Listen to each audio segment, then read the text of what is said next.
My daughter-in-law didn't take me on the cruise, telling me flat out, "There's no money, you stay home." I smiled and replied, "All right." But by the time they boarded, I was already drinking coffee on the deck. My son screamed, "Are you stalking us? Get out of here, you crazy woman!" But then the captain approached and said something that made them turn pale and drop to their knees.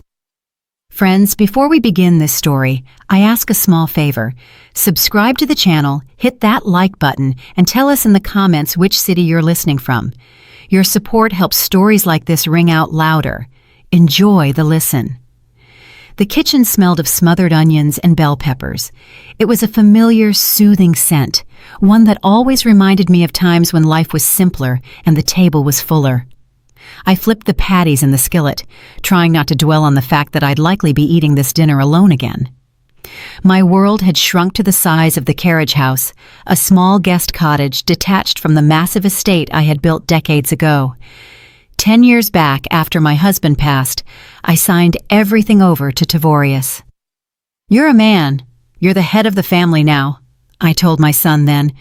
I wanted him to feel the responsibility, to broaden his shoulders, but instead of eagle's wings, he only grew an appetite for his wife Kenyatta's demands.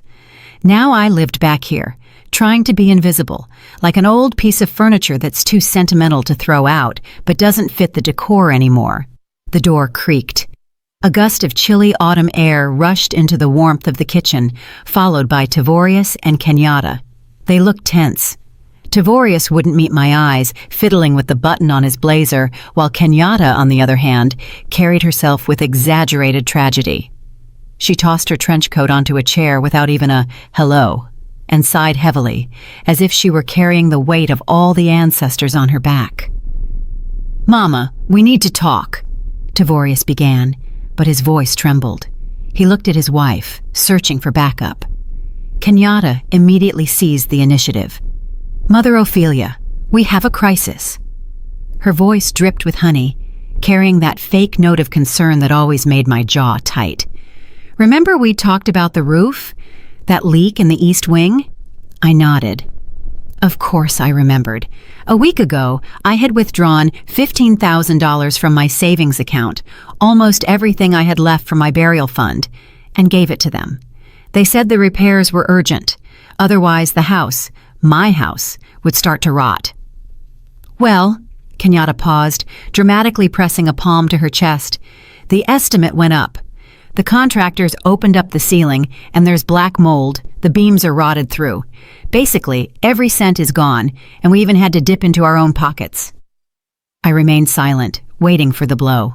I felt it coming, the way you feel a storm in your joints long before the first thunderclap. "And where is this leading?" I asked quietly, lowering the heat under the skillet. "We can't take you on the cruise," Kenyatta blurted out. For a split second, triumph flashed in her eyes before she masked it with regret. "The money just isn't there, Ophelia, you understand? Ticket prices surged, and now with this repair, Tavorius and I barely scraped enough together for ourselves just to catch our breath. Our nerves are shot." Tavorius finally looked up at me. Guilt swam in his eyes, mixed with fear of his wife. "I'm sorry, Mama," he mumbled. "It's better for you to stay here. You can keep an eye on the workers, watch the garden, and we'll bring you back a souvenir." "Yes, guard the house," Kenyatta chimed in. Her lips curled into a pouty, aggrieved grimace. "Someone has to maintain order while we pinch pennies on this trip." I looked at her and felt a strange emptiness. There was no resentment, no anger, just a cold clarity. My gaze slid to her wrist. Kenyatta adjusted her hair, and the sleeve of her deep mahogany blouse slid down. On her wrist, a bracelet sparkled, a thin strand of white gold paved with diamonds, a tennis bracelet. I knew that design. I knew the jeweler. I knew the price. That wasn't costume jewelry. That was a piece costing at least 3 times the repairs she had just been singing the blues about. She noticed my stare and quickly yanked her sleeve down, but it was too late. "All right," I said. My voice was steady.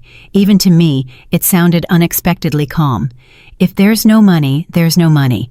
You two go. Rest. I'll watch the house." They exchanged glances. They expected tears, guilt trips, begging. My composure threw them off, but relief outweighed their suspicion. That's settled then. Kenyatta jumped up, instantly forgetting the tragedy act. We need to rush and pack. We leave early tomorrow morning. Don't offer us the food. We're fasting before the trip. They left, leaving me in the silence of the cooling kitchen. I spent the evening doing my usual chores, washed the dishes, wiped the table. The darkness outside thickened, turning the garden into a black and white photograph. Closer to midnight, I gathered the trash to take it out to the bins by the main gate. It was crisp outside. The wind tumbled dry leaves down the driveway. I approached the large dumpster used by the residents of the main house, my son and his wife. The lid was propped open. Tavorius must have thrown something out in a hurry before bed. The wind caught a crumpled ball of paper falling from the bin and rolled it to my feet. I bent down and picked it up. It was heavy paper, crushed into a careless sphere.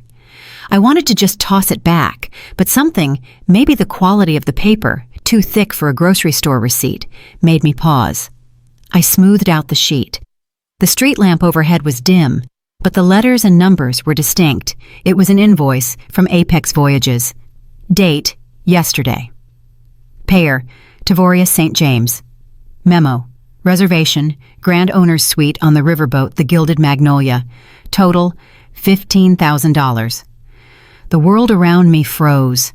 The sounds of the night, the rustling leaves, a distant dog barking, vanished. Only the numbers on the paper remained. 15,000, exactly the amount I had given them 3 days ago. My money. They weren't fixing the roof. There was no mold. They simply took my money to buy themselves a luxury vacation and told me to my face that I was dead weight, a burden to be left guarding the house while they drank champagne on my life savings. My chest didn't tighten. My heart didn't skip a beat. On the contrary, it began to beat steadily, powerfully, rhythmically, like a massive ship's diesel engine gaining momentum.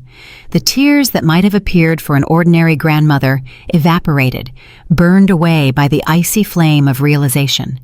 Kenyatta thought she had defeated a weak old woman. Tavorius thought Mama would endure and forgive everything. They forgot who I was before I put on an apron and started baking cornbread. They forgot that the name St. James used to be spoken with reverence in the trucking and logistics world. I neatly folded the invoice and placed it in the pocket of my cardigan. Then I returned to the carriage house, locked the door, and went into the bedroom. From the bottom drawer of my dresser, beneath a stack of old linen tablecloths, I pulled out a vintage leather agenda. It smelled of aged leather and expensive paper. I opened it to the first page.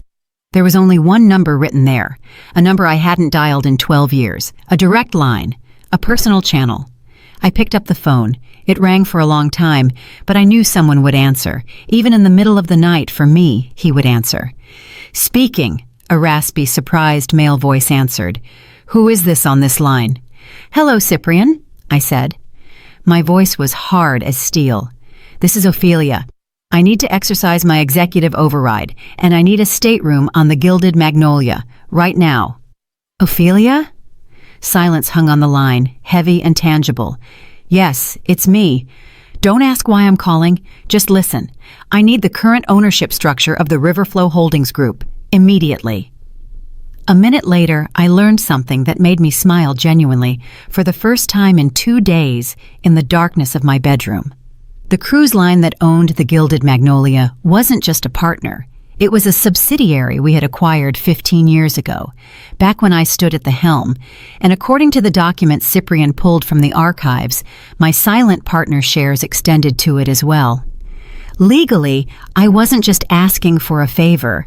I was preparing to step onto the deck of my own ship. The next 48 hours passed in a mode I had almost forgotten, but which my body remembered instantly. Cold, emotionless efficiency. While Tavorius and Kenyatta ran around the house arguing over which suitcases to take, I waged war over the phone, locked in the bathroom with the water running for cover. My attorney, an old friend named Solomon with a voice as creaky as an unoiled wagon wheel, initially tried to talk me out of drastic moves. But when I explained the situation, he just chuckled. Ophelia, you always knew how to play the long game. Have it your way. I'll prepare the papers transferring operational control for the duration of the voyage. Captain Thaddeus will be notified. Thaddeus? Emmerich Thaddeus. I remembered him as a young first mate, honest, straight as a rail.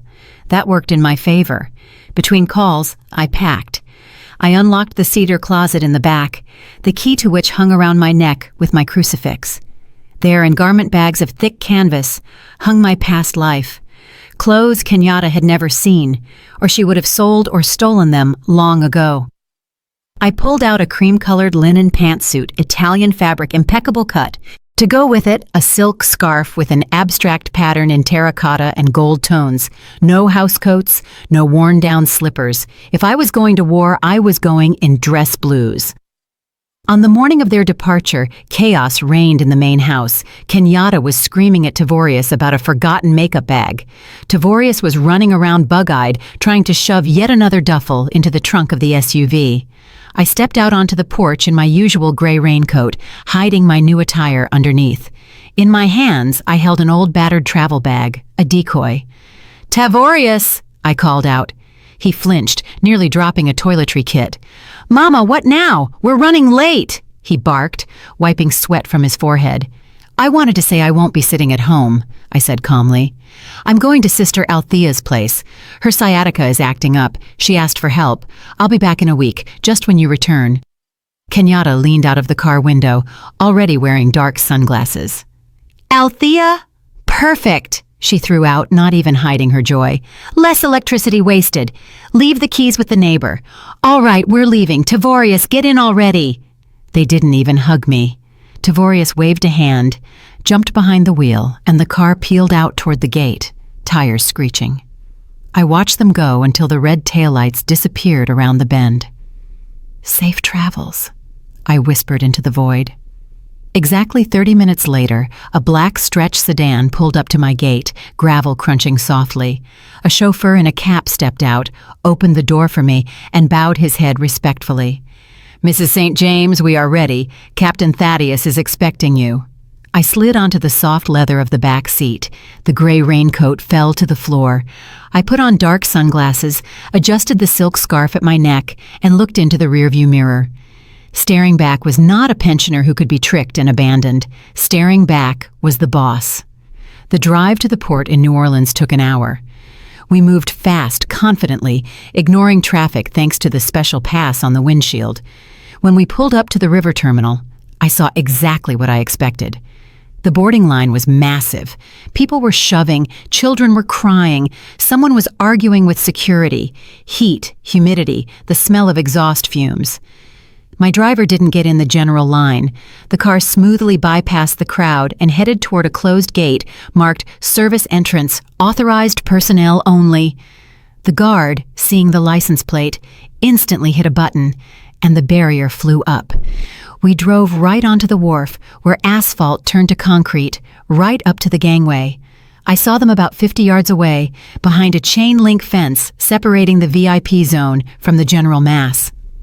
Tavorius, sweating profusely, was dragging 2 massive suitcases, trying to push through to the check-in counter.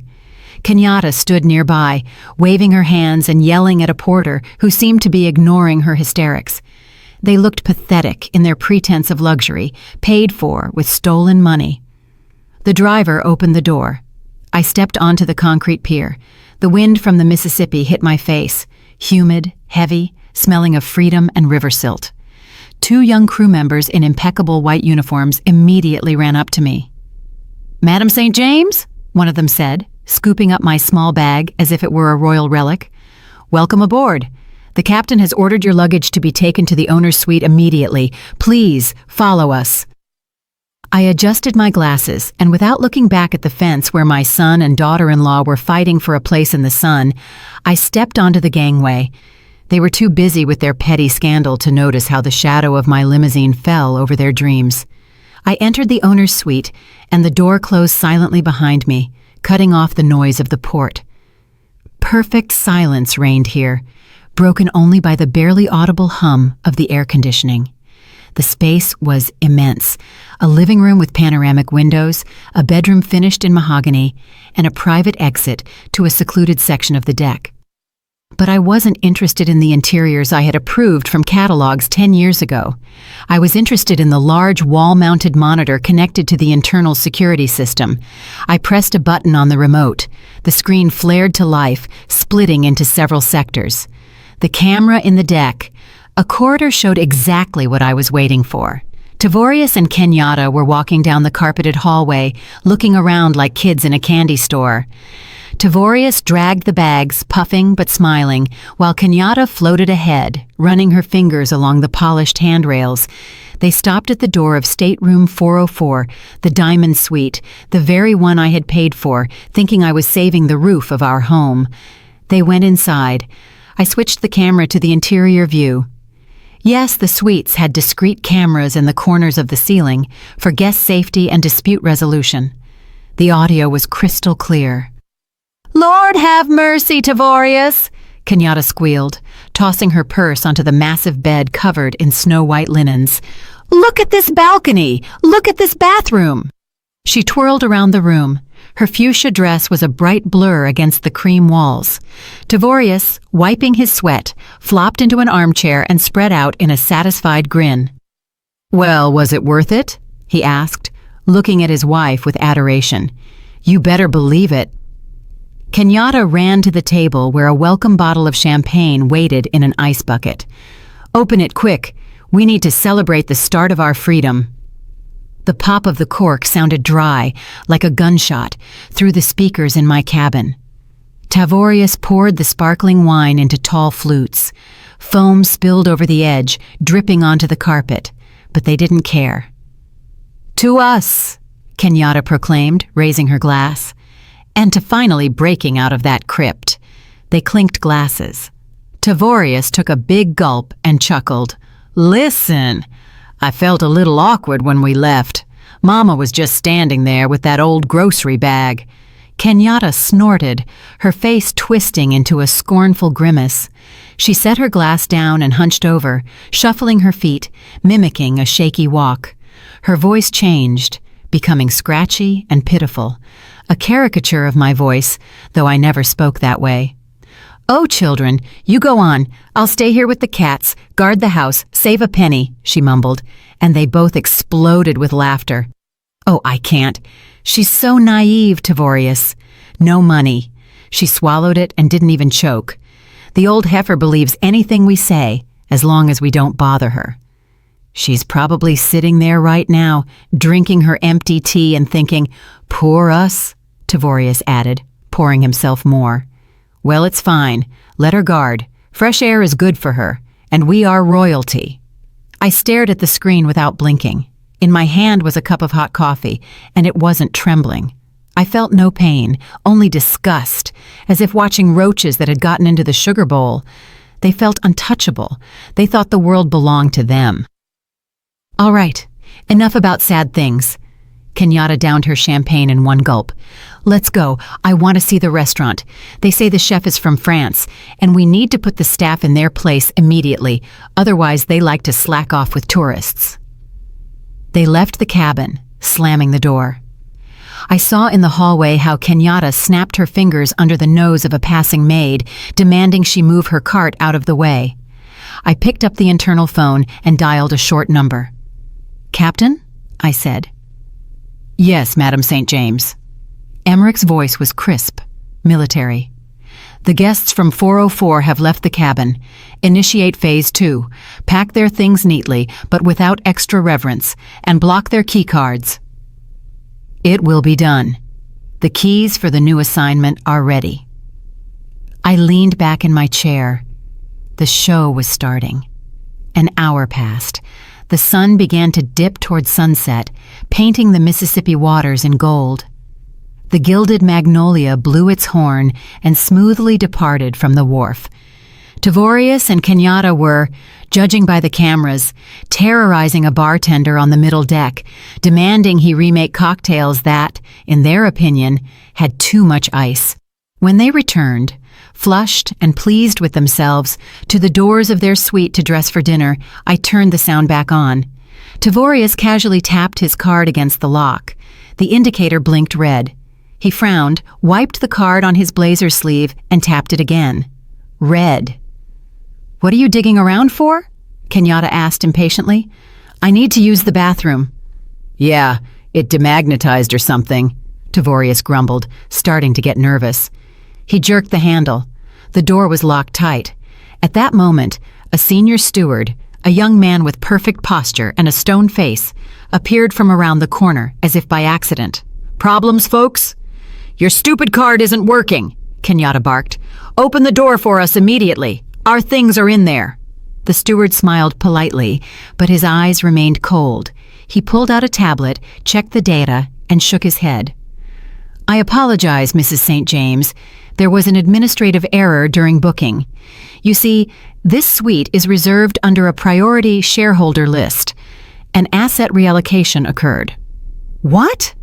Tavorius's eyes bugged out. "What assets? We paid $15,000. This is our cabin."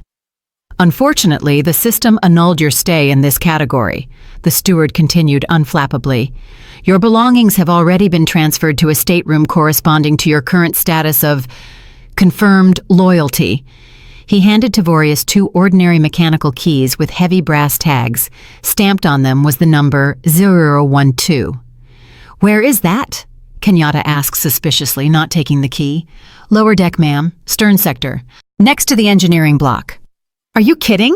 she screeched so loud the echo bounced down the corridor. "In the bilge?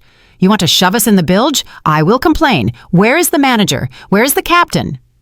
"The administration office is located on the sun deck in the VIP zone," the steward replied calmly, pointing to the stairs. "But I'm afraid the decision is final." Kenyatta snatched the keys from the steward's hand and threw them at Tavorius. "Let's go," she hissed, grabbing her husband by the elbow. "We are going to tear this 2-bit operation apart. I will sue them. They will be crawling on their knees." They spun around and, stomping like elephants, ran toward the stairs leading to the upper deck, where, sitting in a soft armchair, enjoying the sunset and the silence, I was waiting for them. I adjusted my glasses, opened a volume of French poetry, and took a sip of espresso. Steps on the stairs grew louder. Rage was approaching to crash against the cliffs of my reality. The door to the VIP sun deck flew open with such force it sounded like it was breached by a battering ram. The slam of metal against the magnetic stop made the gulls lazily circling the stern scatter in fear. I didn't even flinch, just carefully turned a page, enjoying the rustle of thick paper, and brought the porcelain cup to my lips. "Where is this damn manager?" Kenyatta's shrill voice sliced through the river air, destroying the harmony of wind and waves. "I demand someone come out here immediately. We paid money," Tavorius echoed, out of breath from the run. "You have no right to put us in a doghouse." They burst onto the deck, ready to smash and break. Their eyes feverishly searched for a victim, someone in a uniform to vomit their poison onto. But the deck was empty. Only me, sitting at the center table under a canvas awning, and a waiter frozen at a respectful distance with a silver coffee pot. They froze. At first, they only saw a silhouette. A woman in an impeccable white linen suit, a wide-brimmed hat, and huge dark glasses hiding half her face. A woman radiating peace and that specific lazy confidence that only comes from very old money. Kenyatta took a step forward, opening her mouth to keep screaming, but the words stuck in her throat. She squinted. I slowly removed my glasses and looked at them. The silence hanging over the deck was louder than any scream. Mama? Tavorius exhaled. His face stretched, his jaw dropped, making him look like a foolish fish thrown onto the bank.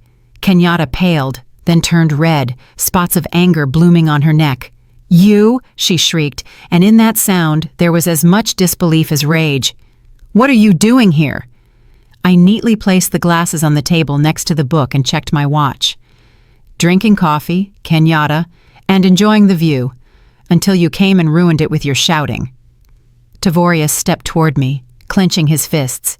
His fear shifted to aggression, the defensive reaction of a weak man backed into a corner by his own delusions. "Are you stalking us?" he yelled, spitting slightly.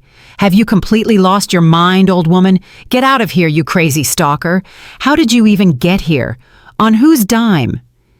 "It's our money." The realization hit Kenyatta. She flew to the table. Her eyes burned with a fanatical gleam.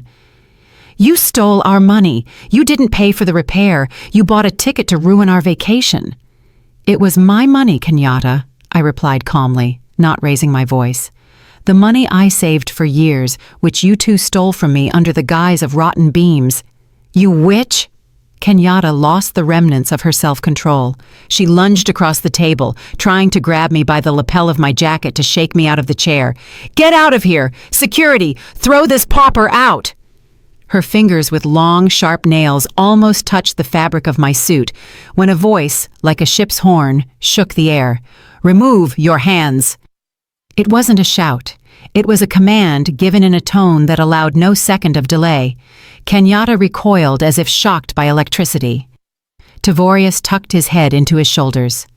From the doors of the bridge, Captain Emmerich Thaddeus emerged. In his dress uniform, with gold stripes on the sleeves and a peaked cap, he looked like a cliff face. Behind him stood two burly security officers. Thaddeus walked past the frozen Tavorius without even looking at him and stood between me and Kenyatta. His shadow covered my daughter-in-law completely. "Remove your hands from the owner of this vessel," he rumbled, looking down at Kenyatta with undisguised contempt. Tavorius blinked, trying to digest what he heard. "Owner?" he repeated, his voice cracking. He giggled nervously, pointing a finger at me. "Captain, you're mistaken. This is my mother. She's a pensioner. She lives in a guest cottage. She only has money for sweet tea." Thaddeus slowly turned his head to Tavorius. There was ice in his gaze. "Mr. St. James," he pronounced in a frosty tone, "allow me to enlighten you. Madam Ophelia St. James is the holder of the controlling interest in Riverflow Holdings. She owns this shipping company, that port back there, and this riverboat, from keel to stack." Tavorius swayed. He looked at me, then at the captain, then back at me. In his eyes, a world was collapsing. The world where he was smart and cunning, and I was old and foolish. "That can't be," Kenyatta whispered, grabbing the back of an empty chair to stay upright. "She has nothing. She gave everything to us." "Technically," Thaddeus continued, ruthlessly finishing them off, "you are currently not at a resort. You are in Madame Ophelia's living room, and judging by your behavior, you are uninvited guests who have also committed an act of aggression and trespassing in a private zone." I watched as the meaning of his words sank in. Not just the wealth, but the fact that they had stolen 15,000 from a person who controlled millions. They stole loose change from a dragon they thought was a lizard. "Mama," Tavorius wheezed. His legs gave out. He didn't sit. He collapsed. His knees hit the teak decking with a dull thud. Kenyatta slumped next to him. Her mouth opened and closed like a fish, but no sound came out. Their arrogance, their superiority, it all evaporated, leaving only animal terror before the woman who continued to calmly stir her coffee with a little spoon. "Emmerich," I said quietly, not looking at the cowering couple. "The coffee is getting cold. Sit down. We need to discuss the route." "Take them out of my sight," I threw out quietly, returning to my cup. Security lifted them by their arms like sandbags. Tavorius was still mumbling something. His feet dragged along the deck, while Kenyatta, conversely, had gone numb, turning into a statue of horror and bewilderment. They weren't kicked off the ship. Not yet. Emmerich knew my intentions without words. For them, a special torture was prepared, uncertainty in a confined space. They were taken to cabin 012. I knew that cabin. It was directly above the propeller shaft. There were no portholes, and the vibration from the engine was such that a glass of water on the nightstand constantly walked across the surface. The perfect place for reflection. All day, I didn't make a sound. I let them stew in their own juices, in fear and conjecture. I imagined Kenyatta pacing from wall to wall in that tight box, hissing at Tavorius, trying to come up with an excuse. It was a loan. We just borrowed it. We would have paid it back. She's a mother. She'll forgive. Surely, she kept repeating. They hoped that my maternal heart, which they had trampled for so many years, would show weakness again. By 8:00 p.m., I sent a steward to them.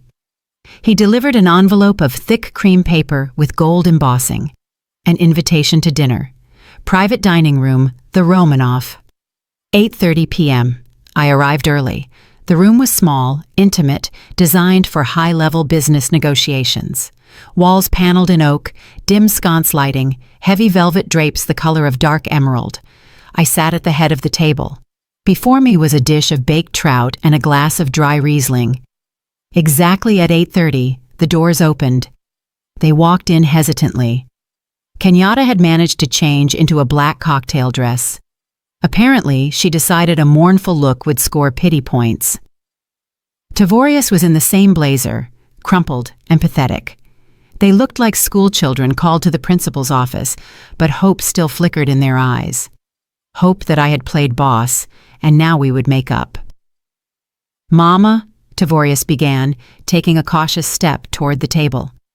"We are so glad that we can talk calmly. Sit." I pointed to the two chairs opposite me. They sat. Kenyatta immediately pasted a smile on her face, though the corners of her lips trembled. "Mother Ophelia," she cooed, nervously tearing at a napkin. "What a terrible misunderstanding today. We were so shocked. You understand. Nerves, this renovation. We just wanted what was best. We just didn't want to worry you with our problems." I continued silently cutting a piece of fish. The clink of silverware against porcelain was the only sound in the room. They waited for menus, waited for waiters, waited for wine, but the table before them was empty.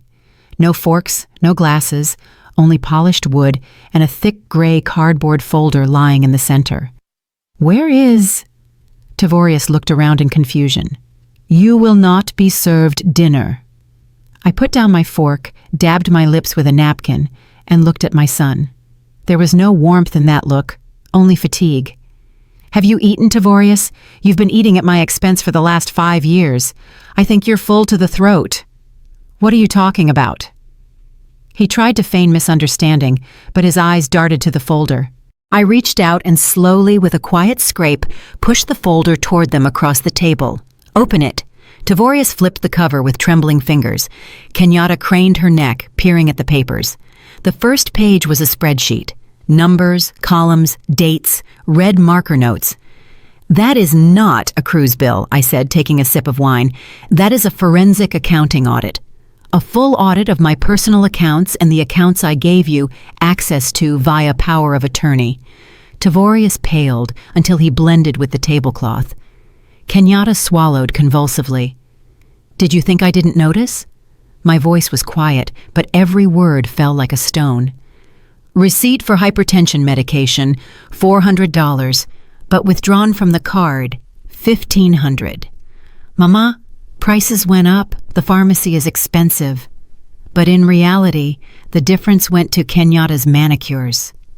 I turned the page in my memory, knowing the document by heart. "Groceries. You brought me a bag of grits and milk, but wrote off $1,000 a week as helping Mama. You even paid for gas for your SUV with my pension card." "Tavorius, it's a mistake," my son wheezed, but didn't dare raise his eyes. "And now the roof repair," I continued ruthlessly. $15,000, the climax of your greed. You didn't just steal that money. You stole it while looking me in the eye and telling fairy tales about rotten beams. You stole it knowing it was my last savings for a rainy day. "Ophelia, listen!" Kenyatta shrieked, realizing the earth was sliding from under her feet. "It was a loan. We wanted to return it. Tavorius is having trouble at work. We just—" "Enough!" I slammed my palm on the table. The sound was sharp and short. They flinched. "I wasn't senile, Tavorius," I said very softly, and that softness terrified them more than screaming. "I was patient. I hoped your conscience would wake up, that you would remember who bought you that house you live in, who paid for your education. I waited for you to be satisfied, but you are insatiable." I closed my eyes for a second, saying goodbye to the illusion of family I had tried to preserve. My patience ended yesterday when I found that invoice in the trash can. I nodded at the folder. Check the last page. Bank notification. An hour ago, I revoked all powers of attorney. Your cards linked to my accounts are blocked.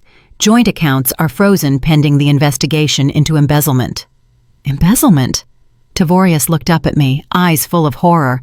Mama, you're pressing charges? Your personal cards are currently overdrawn, I continued, ignoring his question. Credit limits annulled by my order as the owner of the partner bank. You don't have a dime, not even for a bottle of water. Kenyatta jumped up, knocking over her chair. You can't do this. We are your family. We are here in the middle of the river. How will we live? How would you live without me? I answered calmly, humbly and quietly. I pressed the button to summon the staff. Dinner is concluded. You are dismissed. Go to your cabin. You need to sleep. Tomorrow will be a hard day for you. The doors opened, and the figure of the head of security appeared in the frame. Tavorius and Kenyatta, hunching over, dragged themselves to the exit, clutching the folder of evidence of their shame to their chests. They walked into the darkness of the lower decks, and I remained in the light of the lamps, alone, with cold fish and the bitter taste of victory, which tasted like ash. The morning of the next day met me with thick, milky fog rolling over the water. I sat in the solarium on the upper deck, a glass-enclosed veranda where palms and orchids grew, creating the illusion of a tropical paradise in the middle of the American autumn. In my hands was a cup of herbal tea, and a plaid blanket lay on my knees. It was quiet here, but the silence was deceptive. I knew that several decks below, in the cramped cabin 012, where the screw vibration rattled bones, a storm was raging. Security reported that the screaming started in the night. Rats backed into a corner always start biting each other, stripped of money, status, and most importantly, the illusion of impunity. Tavorius and Kenyatta predictably began looking for someone to blame. And of course, each saw the other as the culprit. The door to the solarium creaked softly. I didn't turn around, continuing to watch the prow of the riverboat slice through the gray sheet of water. Mother Ophelia. The voice was quiet, trembling, soaked with tears. I slowly placed the cup on the saucer. The clink of china sounded unnaturally loud. Turning my head, I saw Kenyatta. She looked different. The haughty posture was gone. The predatory glint in her eyes vanished. She wore a simple black dress. Her hair was messily gathered in a bun, and her face was untouched by makeup, which only highlighted her red, swollen eyes. She stood at the entrance, nervously wringing her hands like a schoolgirl coming to confess to breaking a window. "May I?" she whispered. I gestured to the wicker chair opposite. "Sit, Kenyatta." She walked over and sat on the very edge, hunching over, trying to appear smaller.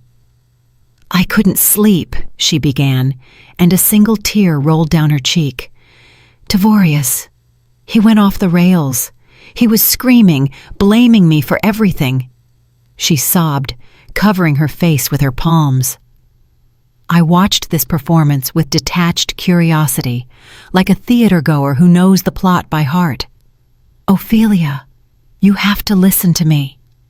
Kenyatta took her hands from her face and looked at me pleadingly. "I didn't know. I swear to you, I didn't know the scale. Tavorius always said it was his money, that it was bonuses, deals that went well. I believed him. He's the man, the provider. How was I supposed to know that he was stealing from his own mother?" She leaned forward, trying to catch my eye. "I'm a victim too, you understand? He used me. He forced me to live high on the hog to maintain his image. Buy this, wear that, we have to fit in. I just wanted to be a good wife, and now you think I'm a monster." Her voice broke into a whisper. "I love you, Mama. I always wanted us to be a real family. But Tavorius, he turned me against you. He said nasty things. He walled us off. He came up with the roof story. I told him, we can't take Mama's last dime. And he laughed and said you wouldn't understand anyway." I silently picked up the teapot and poured her a cup. Steam rose up, smelling of herbs and lies. "Drink," I said evenly. Your throat is dry from so many words." Kenyatta grabbed the cup with both hands, like a drowning woman grabbing a straw. "Thank you. You are a saint, Ophelia. I don't deserve your kindness. I just want you to know I'm leaving him. As soon as we get back, I'm filing for divorce. I can't live with a thief and a liar. I'll work. I'll pay back every penny. Just please don't throw me out of your life. Give me a chance to make amends." She looked at me with clear, devoted eyes. If I hadn't known her for 10 years, I might have believed it. Her acting was flawless. The perfect victim of a tyrant husband, seeing the light and repenting. I took a sip of my tea, feeling the warmth spread inside. "You are very convincing, Kenyatta," I said thoughtfully. "Almost talented. Tavorius really is weak. He's a follower, clay in someone else's hands." Kenyatta's face brightened. She decided the hook was swallowed. "Yes, exactly, he's weak, and I just fell under his influence, but there is one detail." I put the cup on the table and picked up the tablet lying next to a bowl of cookies.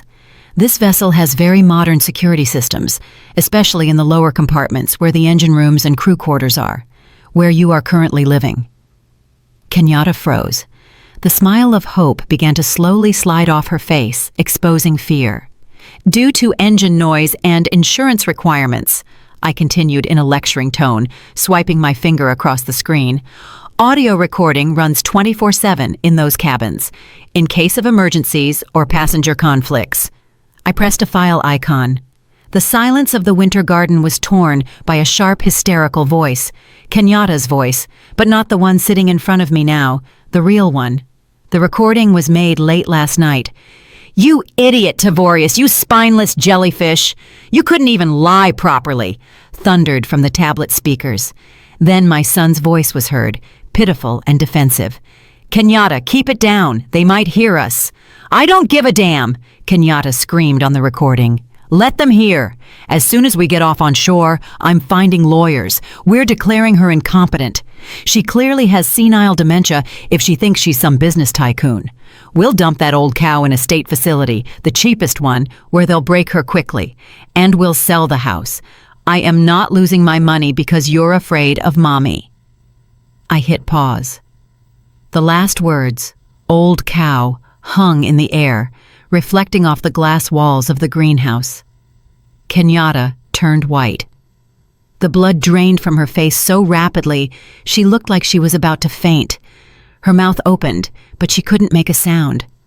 All her words about love, sacrifice, and monster Tavorius crumbled to dust in a second. I looked at her without anger, only with infinite fatigue. "Nursing home?" I asked quietly. "State-run? The cheapest one?" Kenyatta started shaking her head, backing away along with the chair. The chair legs screeched against the floor. That was emotions. I didn't mean it. You never wanted a mother-in-law, Kenyatta," I interrupted her, closing the tablet cover.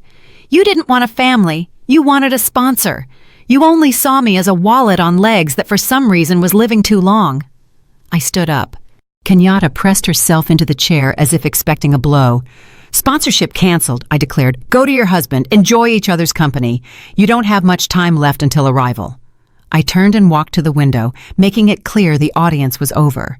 Behind my back, I heard heavy breathing, a sob, and then hurried, shuffling steps of a person fleeing. Outside the glass, golden forests floated by, but I only saw the reflection of my own face, stern, calm, and finally, free. No more than an hour after the conversation in the solarium, the silence of my private library was broken by the noise of a struggle and heavy breathing. I was sitting in a deep leather armchair, reviewing cargo reports for the last quarter, when the doors flew open, nearly flying off their hinges. A strange procession appeared in the doorway. In front, literally dragging a man in a white coat by the sleeve, rushed Kenyatta. Her face, recently tear-stained and pitiful, was now twisted in a grimace of insane determination. Behind her, stumbling and looking around wildly, scurried Tavorius. "Here, doctor! Faster!"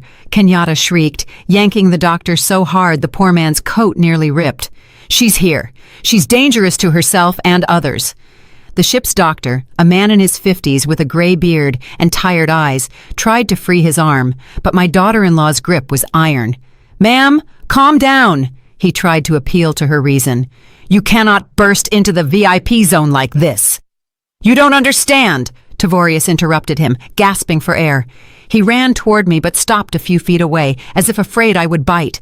"She has acute psychosis. She's delirious. She claims she owns this ship." Kenyatta pointed a finger at me. Her nail with chipped polish trembled. "Look at her, sitting like a queen, shuffling papers. She has dementia, doctor. Progressive paranoia with delusions of grandeur. She stole our money, locked us in the bilge. She made up some river flow holdings. Inject her with something, a sedative, haloperidol, anything to make her stop spouting this nonsense." I slowly removed my reading glasses and placed them on top of the report. Their plan was transparent as glass and just as fragile. If they couldn't persuade me and couldn't intimidate me, one path remained: declare me incompetent. If a doctor documented acute psychosis and delirium, they, as next of kin, would get temporary guardianship. And that meant access to accounts, signature rights, control over the crazy old woman. It was their last bet, all in.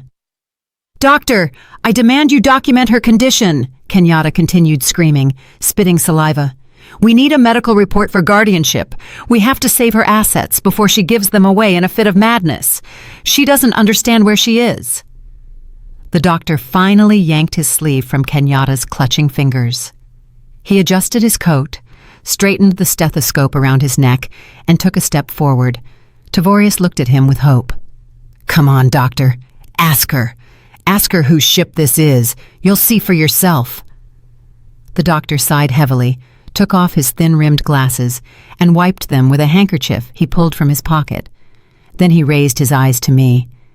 Dancing in those eyes were sparks of amusement he was unsuccessfully trying to hide behind a professional mask.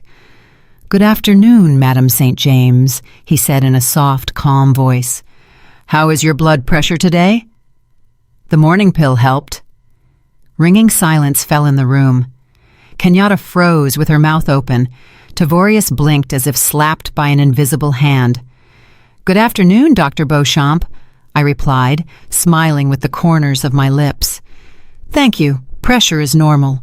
120/80. The river air works wonders. Shame some passengers make too much noise." "Dr. Beauchamp?" Tavorius stammered. You know each other?" The doctor turned to them. All his softness vanished. Now he looked at them like dirt stuck to the sole of a boot. "Young people," he pronounced in an icy tone. "I have been Ophelia's personal physician for 22 years. I managed her rehabilitation after her husband's stroke. I monitor her cardiology. I know every mole on her body and every neuron in her brain." He took a step toward Tavorius, and my son backed up, hitting the bookcase. "You claim your mother has dementia?" Dr. Beauchamp continued, steel ringing in his voice. "Strange. Her last MRI showed her cerebral vessels are in better condition than both of yours, judging by the idiocy you've staged here. Her mind is clearer than any captain on this river. But your hysteria suggests a need for a psychiatric evaluation, but for you." Kenyatta grabbed her head, sliding down the doorframe. "But we didn't know," she whispered. "How?" "You didn't know," I interrupted her, not getting up from the chair, "because you didn't care. For 20 years, Dr. Beauchamp came to our house once a month. Did you ever ask whose car was at the gate? Did you ever ask what medicine I take? No, you only saw yourselves." Dr. Beauchamp pulled a notepad from his chest pocket, quickly wrote something, tore out the sheet, and handed it to Tavorius. "What is this?" the son asked dully, looking at the paper. "That is a bill," the doctor explained graciously, "for a false emergency call of a senior specialist after hours for an unplanned consultation on mental health assessment. The patient's mental health is deemed perfect. My time, however, is expensive." Tavorius looked at the number. His face turned gray. $500, he exhaled. "We have no money. The cards are blocked." That is not my problem. Dr. Beauchamp shrugged, turning his back to them. The bill will be attached to your cabin debt. If you don't pay before arrival at the port, you'll be explaining it to the police on shore. Good day. He winked at me and walked out of the library, quietly closing the door behind him. I was left alone with them, two broken figures amidst the luxury they so craved, but which had rejected them. Leave, I said, putting my glasses back on and returning to the report, and closed the door from the other side. Tavorius pulled Kenyatta by the hand. She walked like a zombie, staring unseeingly ahead. They left. The click of the lock sounded like the final nail in the lid of their coffin. They had lost everything, even what they never really had.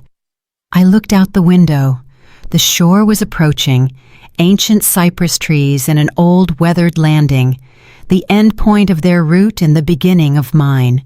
The riverboat shuddered through its whole frame and stopped, bumping dully against the rubber bumpers of the dock. The hum of the engines died down, replaced by the sound of wind in the willows and the cawing of crows circling above the deserted levee. We had arrived at Cottonwood Point, a desolate but hauntingly beautiful landing in rural Arkansas, hundreds of miles from the nearest major city down broken roads. I stood at the main exit on the lower deck. I wore a camel hair coat and that same silk scarf. Beside me, arms crossed over his chest, towered the head of security. Tavorius and Kenyatta appeared in the hallway a minute later. They looked pathetic, rumpled, dark circles under their eyes, twitchy. Seeing me, Tavorius beamed for a second. Hope flashed in his eyes, the stupid, naive hope of a child who believes that after time out in the corner, Mama will definitely give him a candy. Mama, he smiled uncertainly. We're here. Is this an excursion? You decided to forgive us and take us to see the old cotton fields? They say the history here is powerful. Kenyatta was silent, looking warily at the open gangway hatch. This is your stop, I said dryly, not returning his smile. Get out. Oh, great. Tavorius nodded, trying to fake enthusiasm. Let's take a walk, get some air. It'll be good for Kenyatta. She's totally fallen apart. We'll just grab our jackets. You don't need to return to the cabin. The head of security's voice sounded like a hammer blow. Mr. St. James, Mrs. St. James, exit. They froze.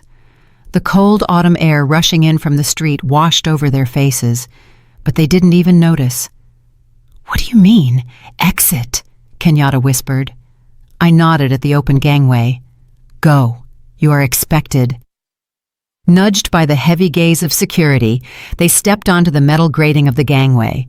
They descended slowly, uncertainly, looking back as if expecting me to laugh and say it was a joke. But when their feet touched the damp, cracked concrete of the landing, they saw it. Right in front of them, huddled forlornly against each other, stood their suitcases. 4 huge plastic cases they had so proudly dragged on board in New Orleans. Lying next to them was a folder with the unpaid doctor's bill and the eviction notice. Tavorius froze. He looked at the suitcases, then at the empty levee where there were no taxis, no buses, only a lone dog sniffing a bollard. Then he looked up to where I stood leaning on the railing. Mama! He screamed, his voice breaking into a squeal. What does this mean? Are you leaving us here? Kenyatta clutched the handle of a suitcase as if it were an anchor. You have no right, she wailed, stomping her foot. This is the middle of nowhere. We have no money. The cards are blocked. How will we get home? It's 500 miles. I looked down at them. From this height, they seemed very small, not formidable predators poisoning my life, but petty, bustling insects. The wind whipped my hair, but I wasn't cold. For the first time in years, I was warm. You told me before leaving, no money, stay home. My voice, amplified by the river acoustics, carried over the landing, drowning out the crows. You said you couldn't afford a ticket for your mother. I paused, so every word would sink into their consciousness. Well, now you have no money, and you cannot afford to continue this journey. Mommy! Tavorius rushed to the gangway, but the deckhands had already started raising it. Metal tore away from concrete with a clang. "Forgive us, we'll pay everything back. Don't leave us here, we'll die." "You are young, healthy," I answered calmly. "You have hands and feet. Find a job or hitchhike. After all, you always said you were self-made, that you achieved everything yourselves. Here is your chance to prove it. Without my money." The gangway locked into place with a crash. The engines of the Gilded Magnolia roared, churning the dark water into foam. The riverboat began to slowly drift away from the dock. "Stop! Stop, you old witch!" Kenyatta yelled, realizing pleading was useless. She threw a shoe at the ship, but it just splashed into the water. "I curse you! You'll die alone!" I didn't even wince. Their screams became quieter, swallowed by distance and the sound of water. I saw them standing on the empty, windswept pier, two tiny figures with a pile of useless junk in a strange place, without a penny in their pockets. I turned away from the shore. The past stayed there, on the concrete. Emmerich approached me. He took off his cap and looked at me questioningly. "Course for New Orleans, Madam St. James? Returning to schedule?" I looked forward, where the river widened, disappearing into the endless horizon. The sky was clearing, and rays of sun were breaking through the clouds. "No, Captain," I said, and the corners of my lips twitched. "To hell with the schedule." I took a deep breath. The air was sweet. "Plot a course north, Emmerich, all the way up, to the headwaters." "To Minnesota?" He was surprised, but a spark of adventure flashed in his eyes. "That's another 2 weeks of sailing. What did we forget there?" "I always dreamed of seeing the fall foliage on the upper Mississippi," I replied. "They say when the maples turn, it looks like a sea of fire. I put it off for 30 years. First work, then husband, then son, then grandchildren that never came. Enough putting it off." I felt something hot, huge, forgotten rising in my chest. It wasn't a chuckle, not a smirk. I threw my head back to the sky and laughed. It was the laugh of freedom, a loud, pure, ringing laugh that flew over the Mississippi, startling the gulls. I laughed at my former blindness, at their greed, at the absurdity of life. I laughed from happiness. I had money, I had a ship, and I had a whole river of time ahead of me. My life wasn't ending. It was only just beginning. Did you like the story? And which city are you listening from? Let's meet in the comments. If you liked the story, you can support me by sending a super thanks so I can keep bringing more stories like this. Thank you so much for your sweet support. I'm looking forward to your comments on the story. On the screen, you can see 2 new life stories that I highly recommend. There's so much more on my channel. Don't forget to subscribe. See you in the next life story with love and respect.